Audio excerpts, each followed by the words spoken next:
Au travers de l'œuvre accomplie par le Seigneur Jésus et de la position que nous occupons dans cette œuvre, nous sommes séparés. Le but que le Saint-Esprit poursuit est de réaliser cela. Quand l'âme est effectivement séparée de l'Esprit, nous pouvons alors discerner ce qui procède de Dieu, de ce qui procède de nous-mêmes. Il faut que l'Esprit se dégage de l'emprise du moi de l'âme. Et cela n'est possible que par une attitude de foi à l'égard du Seigneur, en demeurant dans la position et en refusant de répondre aux sollicitations de son âme. C'est le chemin qui conduit à la délivrance et au salut de notre âme, car en lui habite corporellement toute la plénitude de la divinité. Vous avez tout pleinement en Christ, qui est le chef de toute domination et de toute autorité. C'est en lui que vous avez été circoncis. Colossiens chapitre 2, verset 9. En Christ ressuscité, nous sommes séparés. L'ancienne création n'existe plus, elle est restée sur la terre, crucifiée, ensevelie. En Christ, la vie naturelle n'existe plus. Un autre aspect de la croix commencera après cette séparation selon Philippiens 3, la conformité à la mort de Christ. Lorsque la séparation est devenue effective et que le croyant vit et marche dans l'esprit, cette conformité s'accomplit alors que nous demeurons unis à Christ dans sa mort. La croix doit être appliquée de manière constante afin que sur la base de la séparation, tout ce qui relève de l'indépendance ne soit plus possible. Le Saint-Esprit rendra aussitôt évident si telle ou telle chose vient de lui ou de nous.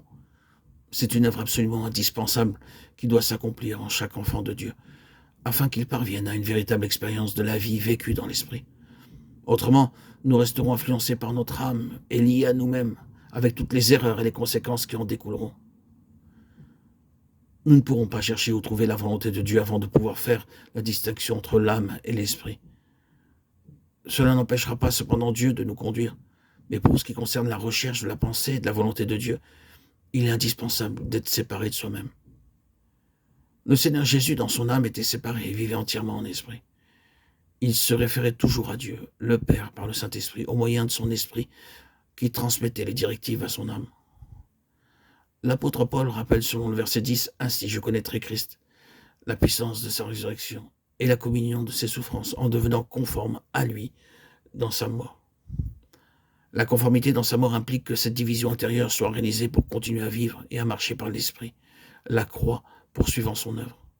L'œuvre de la croix ne cessera pas tant que nous vivrons.